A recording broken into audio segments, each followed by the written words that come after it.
Olhe para mim, porque eu quero falar algo com você antes de ler. O tema da minha mensagem hoje é culpado, inocente ou inocentado. Eu quero fazer uma reflexão com vocês hoje de um dos sentimentos mais antigos que o homem teve que provar.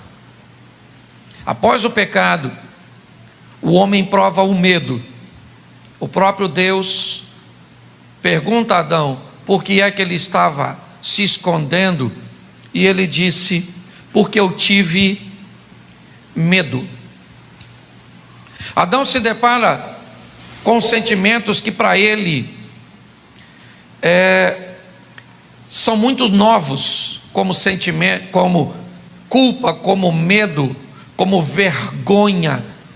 O pecado traz para a vida dele, para a minha e para a sua, um misto de sentimentos que muitas pessoas têm muitas dificuldades. Lidar com culpa, principalmente, de uma forma correta, é o privilégio de poucas pessoas. Pouquíssimas pessoas têm maturidade para gerenciar, para administrar a culpa. Por isso já deu para notar que, primeiro, essa mensagem que eu vou ministrar, ela não é para inocentes, ela é apenas para culpados. O meu propósito hoje é falar com quem tem culpa. Ou seja, essa mensagem que eu vou ministrar, ela é para você usar nas vezes que você for culpado. Nos momentos que você entenda que você tem culpa, seja totalmente ou apenas parcialmente. Porque às vezes nós não somos totalmente culpados de um fato, de um acontecimento, de uma briga, de uma traição, de um assassinato. Se vamos levar isso para o campo da lei, do direito, dos homens ou divinos, é muito importante nós termos a maturidade de aprendermos a lidar com a nossa culpa. E é lógico que ainda corre o risco de algumas pessoas terem um problema, como sociopatas, que têm dificuldade de se sentirem culpados por alguma coisa. Se você até hoje nunca se sentiu culpado de nada, você sempre achou que a culpa sempre foi da sua esposa, do outro, você está sempre certo. Tudo que você faz está sempre pautado numa razão. Isso é perigosíssimo. Eu te recomendaria um médico. Você corre o sério risco de desenvolver uma sociopatia, porque não cometer erros é impossível, mas não se sentir culpado é possível. Só que isso é uma doença. Então eu preciso que você olhe hoje de uma forma madura, porque o meu propósito é ajudar você. Como eu vou lidar com a culpa? E eu acho que é por lidar de forma errada que muitas pessoas acabam tendo problemas. E se você é evangélico, se você é cristão, primeiro, você vai ter que entender que na Bíblia nós vamos tratar de culpa de duas formas. Uma visão do Velho Testamento, onde era olho por olho e dente por dente, onde o culpado era visto de uma forma muito mais enfática, incisiva, e a graça, o período cujo qual nós estamos. Para nós é muito importante nós conhecermos os dois lados. Sabemos como as coisas funcionavam na época de Moisés, Na época de Josué, quando Acã esconde. Mas é muito importante nós olharmos para Cristo, para a graça, para a manifestação de Cristo. E é isso que eu quero te mostrar. Primeiro, quando a culpa aparece pela primeira vez, e como é que nós precisamos lidar com ela, porque provavelmente grande parte dos conflitos que nós, na nossa vida, parece um looping, está sempre acontecendo. Eu estou sempre voltando ao mesmo erro. Provavelmente é um probleminha com a culpa. E aí eu quero ler com você Gênesis 3, 7, diz assim: então foram abertos os olhos de ambos e conheceram que estavam nus, e coseram folhas de figueira e fizeram para si aventais. No verso 7 você vai para o 12, que diz assim: então disse Adão: a mulher que me deste por companheira, ela me deu da árvore e comi. E disse o Senhor Deus à mulher: por que fizeste isso?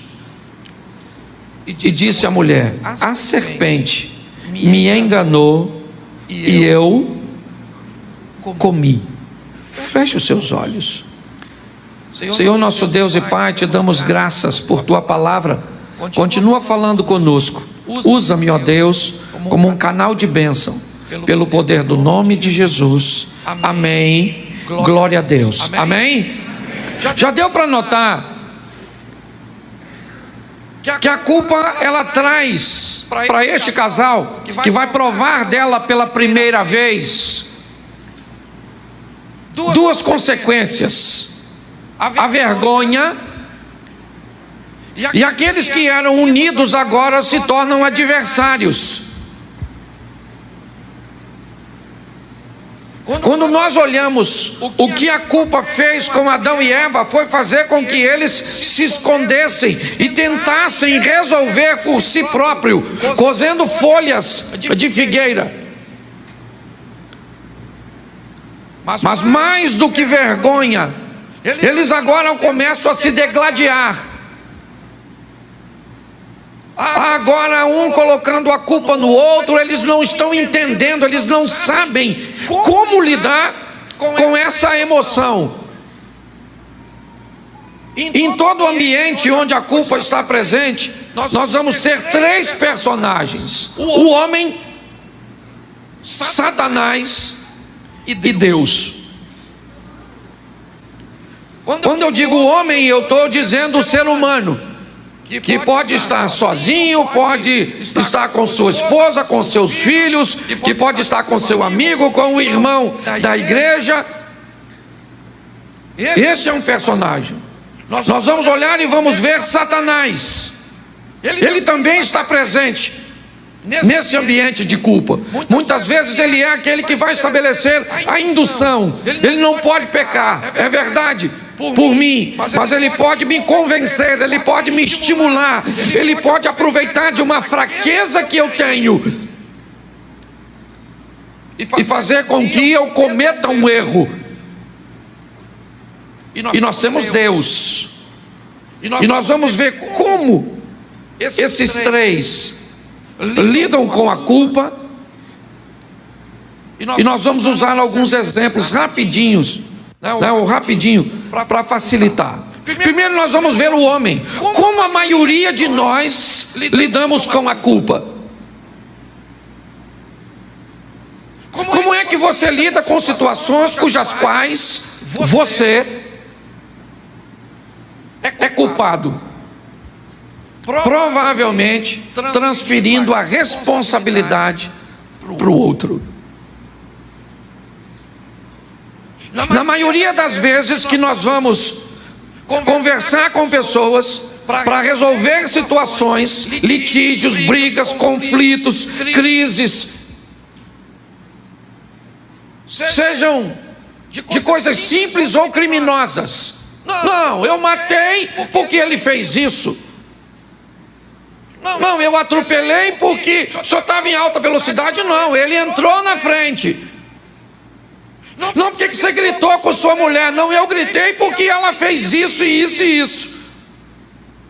Não, porque você pecou. Não, eu pequei por causa disso. Como é que o homem lida com a culpa? Se eximindo, em primeiro momento, de sua responsabilidade. Eu gosto muito de assistir reportagens criminais. E quando um criminoso chega para o primeiro interrogatório, até hoje eu nunca vi, a não ser que ele tenha sido pego em flagrante. Aí ele vai mudar de estratégia, dizendo que foi ele, mas arrumando uma culpa na outra parte que justifique o que ele fez. A maioria de nós não mudamos, não corrigimos a nossa trajetória, não consertamos, porque nós jogamos a responsabilidade no outro. Eu me divorcio da minha mulher. E por que eu me divorciei dela? Porque eu não consigo tolerar ela. A culpa é dela, porque ela é desse jeito, porque ela é aquilo, porque é aquilo outro, porque aquilo.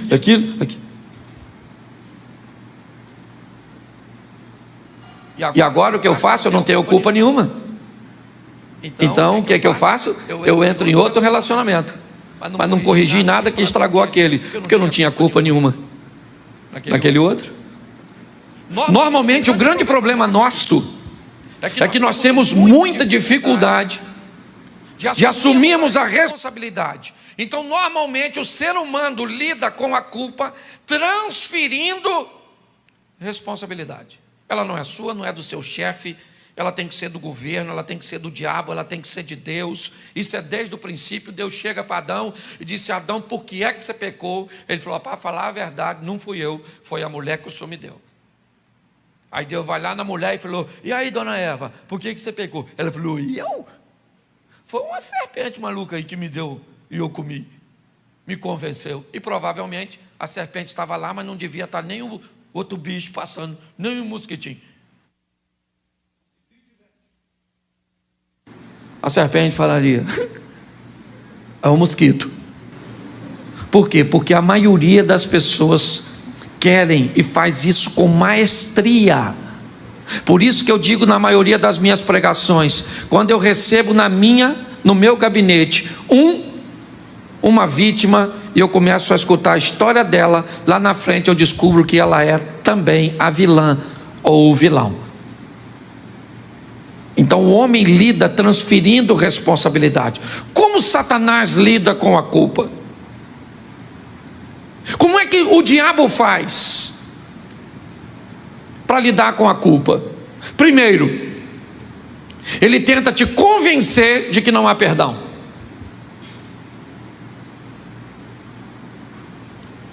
Se o diabo conseguir te convencer que não há perdão para o que você fez, que aquilo que você fez não tem possibilidade nenhuma de ser consertado, de ser revisto, de ser reavaliado, ele obtém sucesso. O interesse dele é exatamente esse: é fazer com que as pessoas se convençam de que não há perdão pelo que você fez.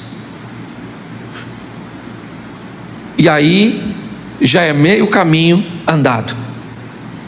Segunda maneira que o diabo age: provocando remorso e desejo de desistir da vida. Bom, já que o que eu fiz foi uma fatalidade, já que o que eu fiz não tem conserto, então realmente eu não mereço mais viver, eu tenho que tirar a minha vida. Essa é uma dor tão forte, uma humilhação tão grande, uma vergonha tão grande. Eu envergonhei a igreja, envergonhei minha família, envergonhei meus filhos, eu fiz isso, e agora o que é que eu vou fazer? Eu vou tirar a minha própria vida. É assim que o diabo lida com a culpa, fazendo com que pessoas, ao invés de ter arrependimento, tenham remorso. Exatamente a diferença de Pedro para Judas Iscariotes. Sentem coisas diferentes e tomam decisões diferentes. Terceira maneira é que o diabo vai ver na culpa. Por que ele quer que eu peque? Porque ele vai ver na culpa a oportunidade de destruir a minha vida. Então para ele é um prato cheio você se sentir culpado.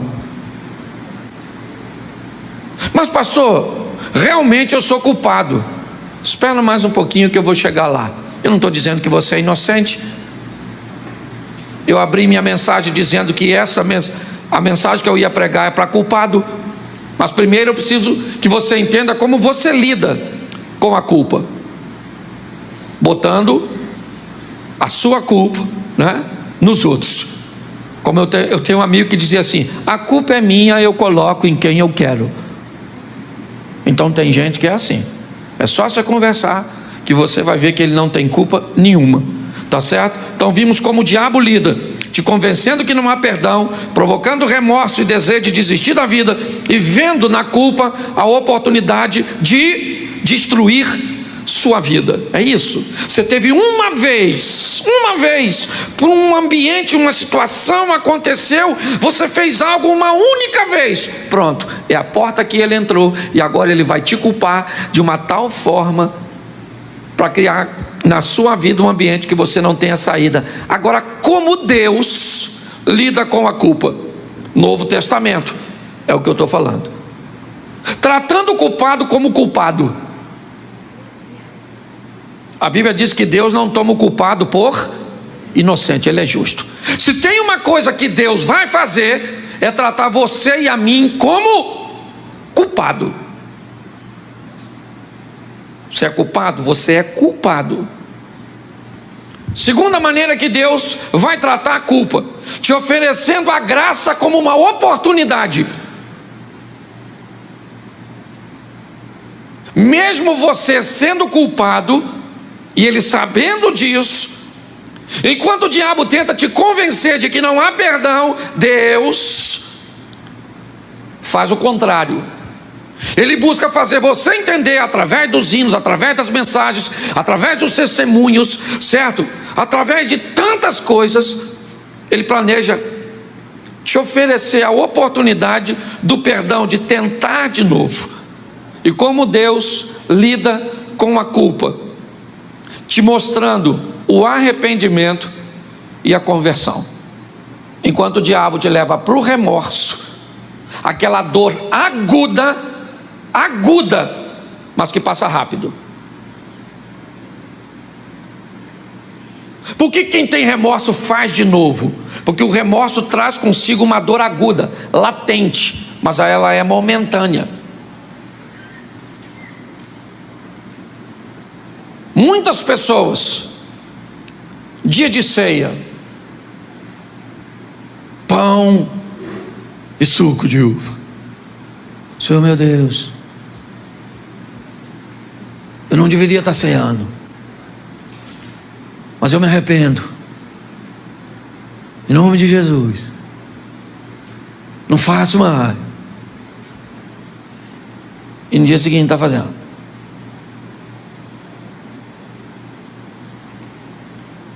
Enquanto o arrependimento, ele é mais vagaroso, ele é menos incômodo, é verdade. A dor de quem está se arrependendo e se convertendo, ela não é aguda, não, ela é mais lenta, ela é mais vagarosa. Ela não busca fazer você prometer coisas que você não pode cumprir, não. Ela conhece suas limitações, sua capacidade. Então a proposta de Deus vai lidar com a culpa, te mostrando que você precisa se arrepender e não ter remorso, se converter e não tirar a sua própria vida, ou achar que para você não tem jeito. Mas se eu estou falando de culpa, eu tenho que separar isso. Primeiro, quando eu sou culpado das leis e valores dos homens ou humanas, e quando eu sou culpado da lei ou dos valores divinos. Pastor, dá para dar exemplo? Dá. Eu fiz questão de fazer isso, porque eu acho que eu estou virando uma chave na minha própria vida no que diz respeito para lidar com culpa, para lidar com a minha postura, a minha mudança. sabe? Bom, a lei humana, como é que eu lido com a lei humana, eu sendo crente ou não? Eu matei alguém. Perante a lei humana, eu sou culpado ou inocente? Eu sou. E perante a lei divina também. Sim ou não? Porque eu matei. A pena, ela vai ser atribuída de acordo com os agravantes. Se eu planejei, se foi passional, se foi vingança, se eu ocultei o cadáver, se eu estava sozinho, se foi com apenas um tiro, se eu sou crente ou não, perante a lei dos homens eu sou culpado e eu tenho que pagar. Sim ou não? Sim. Agora vamos a valores. Não estou falando de lei, dos homens. Uma briga conjugal. Você xingou a sua mulher te xingou. Esses dias, a mulher brigou com o marido aqui. Irmão, a mulher xingou o cara de tudo quanto era homem. Parecia um tiroteio. Crente, cheio de Deus. Só o eterno. E quando você vai ver isso, você vai dar uma olhada, aí são valores. Aí eu não estou falando de lei. Eles começam a estabelecer os seus valores para definir quem está certo ou quem está errado, quem é culpado, quem é inocente. Então nós temos essas duas coisas na lei dos homens. E na lei divina, nós temos a lei, por exemplo, como o adultério. Quem adultera é culpado ou não? É culpado ou não? É culpado. Agora nós temos, por exemplo, os valores, que também acabam caminhando por uma subjetividade. Todas as coisas me são lícitas, mas nem todas me convêm. Quando eu olho para isso, eu começo a entender algumas coisas que eu queria ver com você. Por quê? Porque na maioria das vezes nós sabemos que somos culpados. Sim. Mas como é que nós vamos lidar com isso para mudar o nosso comportamento, para mudar o nosso temperamento? Porque se o evangelho não te muda, ele serve o que para você? Se ele não te aperfeiçoa como gente, como cidadão, como crente, se ele tem o propósito de melhorar seus relacionamentos com os homens e com Deus, inevitavelmente ele precisa que você se arrependa, que você se converta. Eu vou te dar 2 exemplos só no Velho Testamento. Vamos voltar a Adão primeiro. Seja franco, Deus conversou. Você conhece um pouquinho o texto bíblico? Vamos lá. Deus chega para Adão e diz: Adão, eu te dou liberdade para fazer tudo isso, mas eu quero estabelecer um limite, ok? Você vai ficar aqui a maior parte do dia, mas para que você entenda que quem governa tudo isso sou eu, para que isso fique claro, notório, patente aos seus olhos, eu vou colocar um limitador. Você mexe onde você quiser, inclusive nessa árvore, mas nela ou dela você não pode comer. Era um limite. Poderia ter sido a árvore, poderia ter sido um rio, poderia ter sido um animal, poderia ter sido qualquer coisa, porque o propósito é falar de limitações, de entender limites, de respeitar a autoridade, de entender hierarquia. É isso que Deus está falando.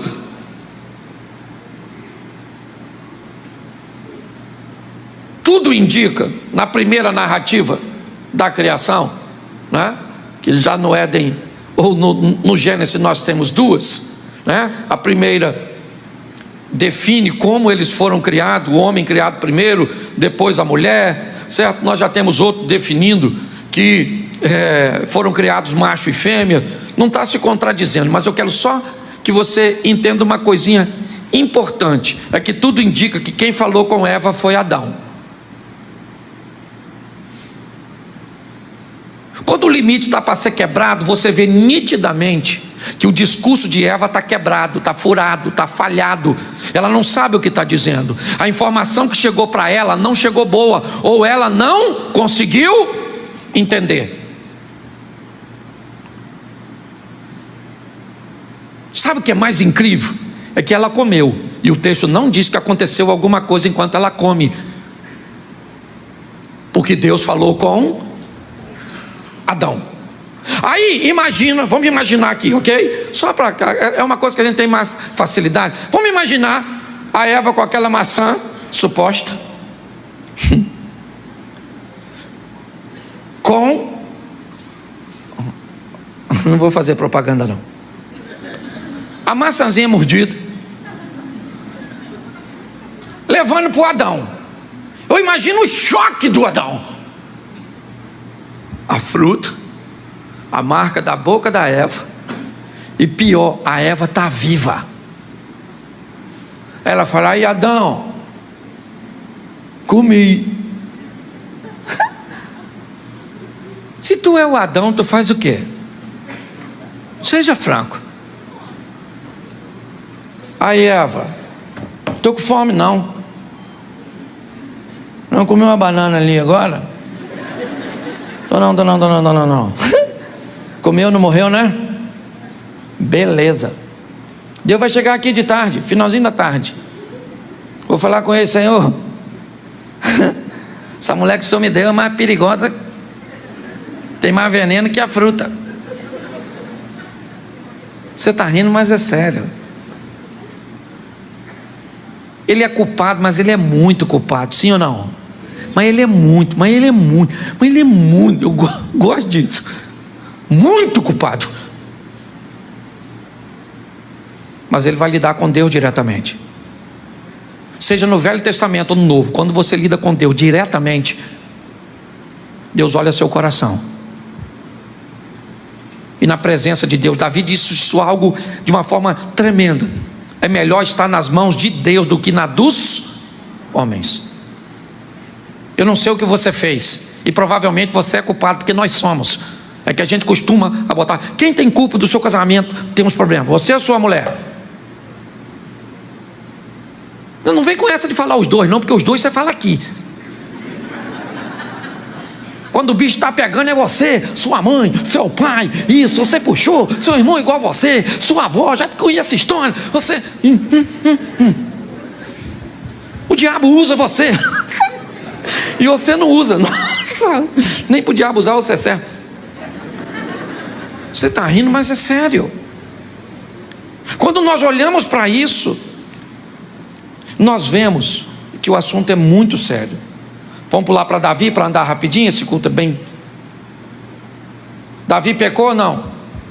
Quando se deitou com a mulher de Urias, mandou matar o cara, casou com a mulher e ficou bonitinho na foto. Deus falou: ah, é?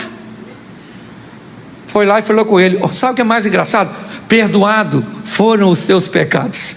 Quando eu escutei essa frase, eu falei: não acredito.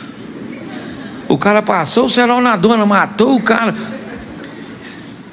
e Deus vai dar esse mole?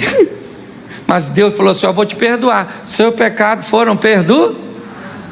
Mas deixa eu te falar como é que vai funcionar de agora em diante. Seu filho morre, seu outro filho, Absalão, vai se deitar com a sua mulher, tudo no meio da praça.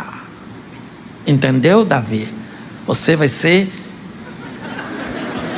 em ambiente público. E Deus diz que perdoou. Se não perdoa, o que eu aprendo aqui? Ele é culpado, sim ou não? Deus perdoou, sim ou não? Mas Deus não perdoou o efeito. Tem gente que tem dificuldade de lidar com culpa. Por quê? Porque Senhor, me perdoa. Deus diz: beleza, vida que segue, vamos embora. Nossa, mas por que está acontecendo isso comigo? Nossa, por que está acontecendo isso comigo? Nossa. Você trai a mulher, você pede perdão a Deus, e quer que a mulher te perdoe do mesmo jeito? Está assim de gente, ó, com sérios problemas com essa questão. Você recebe o perdão de Deus, sim, porque Ele é bom, misericordioso, longânimo, mas o efeito daquilo que tu fez, meu filho, pode durar muito tempo, mas é muito tempo. Então pense antes de fazer. Preste atenção, outro que era também culpado demais, o tal do Pedro. Lembra dele, o discípulo de Jesus, agora indo para o Novo Testamento? Lembra quando Jesus falou que ia morrer? O que ele falou? Eu morro com o Senhor não sabe de nada. Esses discípulos aí, ó, tudo esquisitinho, eles fogem, mas eu morro contigo. Jesus falou: Pedro, para, Pedro. Pedro falou: eu morro. Jesus falou assim, ó, antes do galo cantar, você me nega 3 vezes. Ele pensou: nego. Negou ou não negou? Negou ou não negou? É culpado ou não? É culpado ou não? Mas se arrependeu? Sim. Então teve outra oportunidade. Você acha que o diabo tentou atacar Pedro? Sim ou não? Ele voltou a pescar quando Jesus morreu? Querendo voltar à sua vida antiga?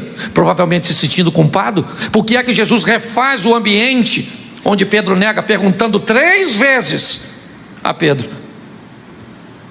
Provavelmente queria apenas reconstruir o modelo ou o ambiente mental que Pedro havia se tornado culpado, exatamente para trazer para ele o perdão. Pedro se ergue, é verdade, mas isso não acontece com Judas Iscariotes, que também é culpado, sim ou não? Sim. E talvez até menos culpado que Pedro. Por quê, pastor? Porque a Bíblia diz que um deveria traí-lo.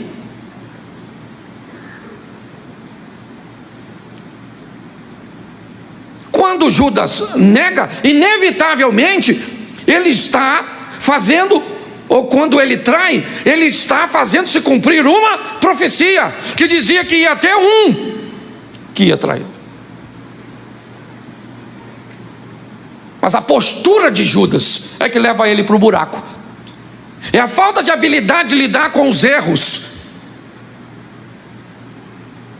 Nós temos que viver uma vida, irmãos, corrigindo os nossos erros, para que depois que nós passarmos, o próximo crente tem um pouco mais de facilidade para falar de Cristo, para mostrar Cristo para as pessoas. Viva a sua vida de forma que o que vem depois de você, o crente que vem depois de você, encontre um ambiente mais agradável, mais fácil, mais tranquilo. Às vezes nós fazemos coisas tão ruins aqui, que o crente que vem depois, meu irmão, ele tem que desconstruir tudo o que nós fizemos. Nossa mente hoje ainda vive isso, esse ambiente totalmente, sabe, bagunçado de religiosidade, que impregnou a nossa mente. Basta você fazer uma perguntinha, que você destrói, às vezes, o conceito das pessoas. Quando eu olho agora para a mulher adúltera de João 8, ela estava adulterando e foi pega em? Ela é culpada? Ela é culpada ou não? Ela é culpada. Jesus trata ela como culpada? Sim ou não? Sim. Ela é culpada, porque você e eu somos culpados. Talvez não em todos os momentos, mas nós poderíamos mudar, nos aperfeiçoarmos muito, se nós fôssemos capazes de encarar a culpa de outra forma. Mas não, eu errei, e tem gente que diz assim, ó, eu sei que eu estou errado. Pois é, reconhecer o seu erro não é sinal de arrependimento, é apenas sinal que você conseguiu levar a justiça para a situação. O que adianta eu dizer que eu estou errado se amanhã eu vou fazer de novo? O que a nossa vida está esperando, o que a Bíblia está esperando, o que Deus está esperando, o que uma geração está esperando, é que o Evangelho nos transforme. Mas não. Na maioria das vezes nós somos culpados, mas nós não vamos admitir isso. Vamos botar a culpa na esposa, nos filhos. Por que o nosso filho está assim? Porque nós não temos tempo. Por que esse menino está desse jeito? A culpa é sua. Porque esse menino precisa do pai, e o pai é ausente. Ah é? Eu sou ausente? E você fica com ele o tempo inteiro? E quando eu vou corrigir ele, você não deixa eu corrigir? O tempo inteiro nós estamos lançando no outro uma responsabilidade que eu não sei quantos por cento. Aliás, para mim, ninguém precisa mudar 100%, principalmente casal. Para mim, se um casal, um muda 50% e o outro 50%, a gente já chega nos 100% satisfatório. Mas a grande questão é que quem está mudando, a vida financeira está mudando, os relacionamentos interpessoais estão mudando, o relacionamento divino está mudando. É como dizer para um desorganizado que ele precisa de mais espaço.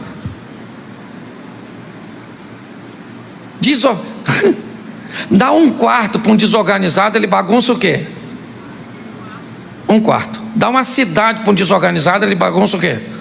Isso, porque o problema não é o espaço, é a desorganização. Tem gente que é organizado com a caixa de papelão. Você chega lá, as roupinhas, tudo assim, ó. Tem gente que tem um closet. Você chega lá, meu Deus, o mundo se perdeu aqui dentro. A nossa vida está buscando o momento em que nós vamos tomar a decisão de mudança. E eu tenho aprendido, né? Não sei se eu consegui transmitir para vocês aqui, porque falou demais no meu coração. Sabe, eu olhei para a culpa que eu tenho com os meus filhos, com o meu casamento, com a minha igreja, com os meus negócios, com a minha mãe, com, sabe, o meu ministério. Eu queria que você saísse daqui olhando para isso. Como é que eu vou lidar com a minha culpa? Ela é minha e eu sou culpado. E a melhor maneira